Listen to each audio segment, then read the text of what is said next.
Aaron Torres, I hope you're having a great day. Welcome into the game in T-Town.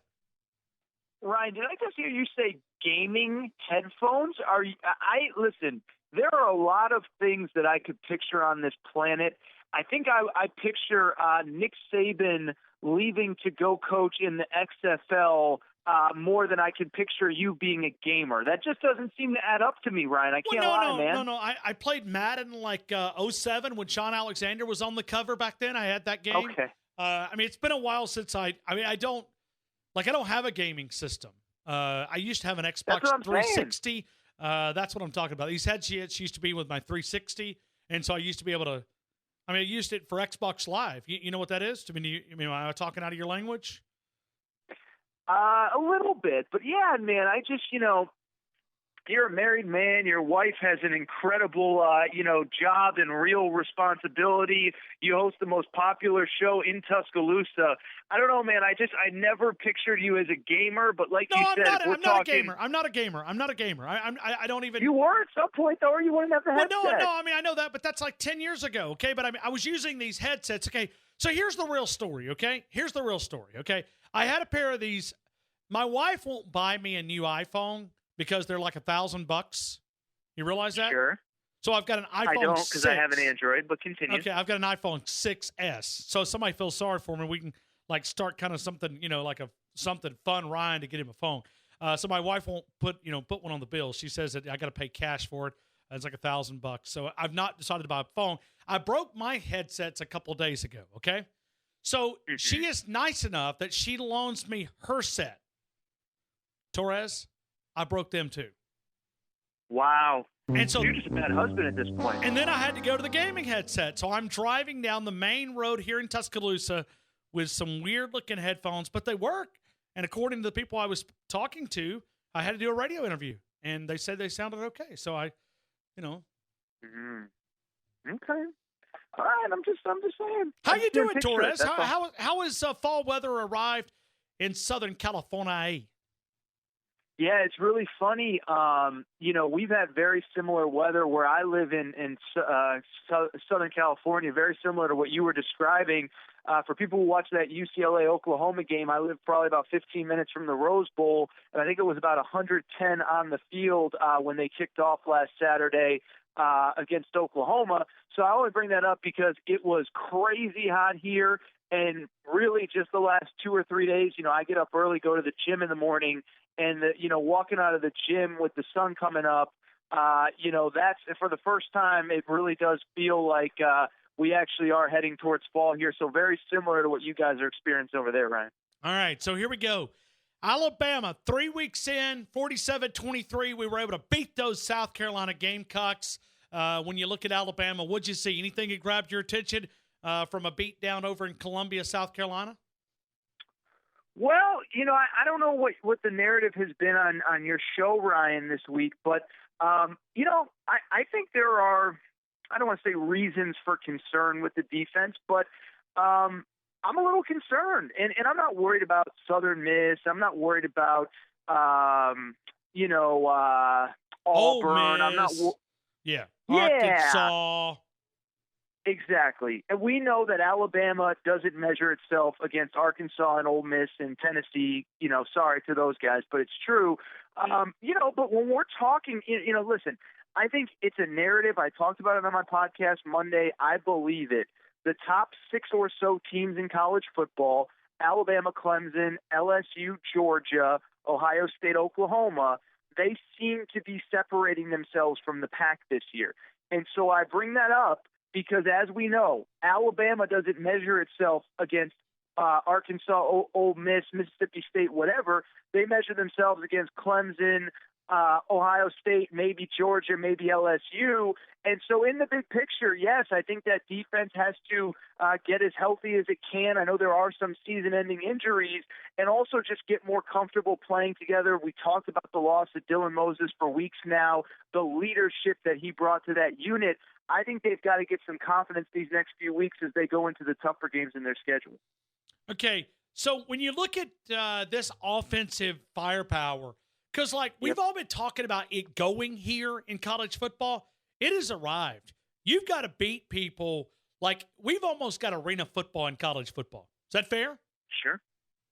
Yeah, it was interesting. I saw David Pollack from ESPN, who's a Georgia alum, obviously, is, he said something to the effect this morning of Georgia is an old school SEC team. Alabama and LSU are now Big 12 teams playing in the SEC. I thought it was a little bit dramatic, but I bring that up for two reasons. One, first of all, Big 12 teams have actually had success outside of the conference in bowl games and stuff like that. So I don't know if it's a bad thing. But two, Ryan, I actually think you're right. I don't know if it's quite Arena League football, but something that Nick Saban picked up on about 5-6 years ago. It's been talked about at length. Something that Ed Orgeron has picked up on over the last year or two. You got to be able to win games more than one way. Now, look, there are still, when you play these really good teams, we're still going to see 14-10 slugfest depending on who the teams are, what the stage is, whatever. I mean, the Alabama-Georgia games of the last couple of years haven't been shootouts. They've been moderately high-scoring, but they haven't been shootouts. But I bring that up because, you look at the teams that are able to win at the highest level, you got to be able to win in multiple ways. You got to be able to win, in your words, Ryan, in an Arena League shootout. You got to be able to win in a game where it's a little bit lower scoring. So to me, that's what those elite teams that I mentioned, and I don't know if all of them are. I don't know if Oklahoma's defense is actually better if they're just playing bad teams. But I think that's the key in every level of football, but especially now in college football. You got to be able to win games multiple ways, playing multiple styles almost. This isn't, 2009 where a team can get themselves into the national championship conversation winning every game 14-10. But don't we have to step back? And I don't know about you, but you're now a married guy. Up a couple of weeks, a couple of months ago, you celebrated your honeymoon a couple of weeks ago and had a big one. And as you get older, Aaron, I'm gonna give you some little tips here from the wise guy in Tuscaloosa. Okay, you will literally buy the same deodorant, you will buy the same toothpaste, you will buy the same shampoo, you will go all over town trying to find the same pair of pants because they're comfortable. Okay, I just spent $460 on a brand new set of eyeglasses simply because I wanted the previous pair that I wanted. I wanted the old pair, and they had new style. I don't want new. I want the same. I don't want to change. Human nature is not to change. We want to stick with the habits. We're habit-forming humans. But Nick Saban decided to blow all of that up and go against the grain and open it up. He was 3 steps ahead. He said, I've got to change. And if he doesn't change, he gets left behind in college football. You got to credit a guy like Nick Saban. It goes against everything he's been preached in from college football from the early 70s to Lane Kiffin arriving and saying, hey, if we're going to continue to win at a high level, we're going to have to change. We're going to have to get ahead of this thing. And he did. And you got Tua Tagovailoa setting records here in Tuscaloosa. I think it's one of the great, narratives of Nick Saban's career, maybe something that he doesn't get enough credit for. Now, look, I think people that really know college football, people that you have on your show every week, Barrett Salee, who I know is on with you all the time, you go on and on down the list. We know the people that really know college football. But Torres, I think Torres, you're more popular than Barrett Salee in Tuscaloosa. I just want to put that out there. Okay, don't tell Barrett, but he went to Auburn. And folks in Tuscaloosa, they give me a lot of grief. So you're on like the A list. He's not on the A list. He would have to sit in the back of the plane. First of all, I will keep that little secret between us girls, just the two of us. Nobody has to know. Barrett's really good at what he does. Sure he is. The good thing for Bam – what's that? I said, sure he is. No doubt. No doubt. Yeah. I was going to say the good thing for Bama fans is if my alma mater ever plays Bama, it's going to be 100-0 New Mexico State type game. So there's nothing to worry about. There's no concern with that. But what I was going to say is exactly what you were saying. It's incredible. Nick Saban looked himself in the mirror and said, I have to change. And I'll tell you this, Ryan. I think there's a difference between changing for the sake of change. Like you talk about the married guy. Well, maybe, the married guy is not feeling good about himself and he goes out and gets that $100,000 sports car. That's changing for the sake of changing. but there's also evolving. Nick Saban didn't decide to go 5 wide tempo, because he was going through a midlife crisis. It was because he knew that he needed to do this to continue to evolve. By the way, Ryan, I'll give you credit on another example of this. There is another example of a guy that could have stayed status quo, instead went a different direction. That guy is Dabo Swinney. You were the only person a year ago next week, I might add, when Dabo Swinney benched Kelly Bryant for Trevor Lawrence, you said to me, you're the only person I heard say this. He said he knows that he can't beat Bama with Kelly Bryant, and that's why he put Trevor Lawrence in that game. That is evolving. That is not change for the sake of change. That's not Dabo sitting there saying, well, like he did it because he knew that's what he needed to do. Same with Saban with the offensive evolution with Tua and Lane Kiffin and everything that's happened the last 4 or 5 years. So I totally agree. I think it's what the great coaches do. It's why Les Miles is at Kansas right now instead of LSU. And it's why Nick Saban has won 2 or 3 championships since that change, because he knew he had to make that change. He knew he had to evolve, and he did that. Well, he did, and he did, and I think it's the direction. I don't like it. I'd rather have 3 yards in a cloud of dust, okay? I'd rather run the football and whip somebody at the line of scrimmage, but that's not where we're going. We're going where you better be able to score 45 points. Your defense is going to be worn out. You're not going to have dominant defenses like we've seen in the past. But that's where college football is headed. That's where they wanted to take this thing, and that's where it's going, because it creates more parity in college football, and it changed. But anyway, Torres, I'm looking at college. Go ahead. I don't want to interrupt you. No. I was going to say, I still think, and I don't know if Nick Saban listens to this show or not. He does. He has the app. He listens via the app, Tide 100.9 apps. What he has. Yeah. Well, I was going to say, I do hope that at practice, they are working on Tua under center, goal line, whatever. And here's why. Because I do think it's good to evolve. But I also think that the style that you said, in smash mouth, 3 yards in a cloud of dust, you still need to have an element of that going forward. And I bring that up. One of the games this weekend, Michigan and Wisconsin. Michigan, I'm a Harbaugh defender, and I know we don't have to talk a ton of Michigan here, but I bring it up because I think Harbaugh started hearing the critics of, you're playing an outdated style, much like maybe Nick Saban 4 or 5 years ago. But he did the complete 180, and I watch Michigan. The reason I worry about Michigan is because they went from a year ago being 3 yards in a cloud of dust to now they don't even take snaps under center. And if you watched them 2 weeks ago against Army, they couldn't pick up a 3rd and 1 or a 4th and 1 because they don't go under center. So I bring all this up to say, look, we all know football is in a constant state of evolution. Things are always changing. But I hope if Nick Saban listening on his Tide 100.9 app right now, they're still practicing Tua under center to pick up that 1 yard, because I do think it's a little bit of a lost art for him in these days. All right, so here we go. Torres is a big weekend of college football. I mean, a gigantic weekend. And if there's one benefit of playing an inferior competition at 11 o'clock, you get a chance to get home. You could sit in your recliner. You could kick the heater on because it's going to be cold in Tuscaloosa. I'm dreaming now, but you're going to be able to relax and watch some college football and football weather. It's Georgia, Notre Dame. The Irish against the Dogs. What do you think?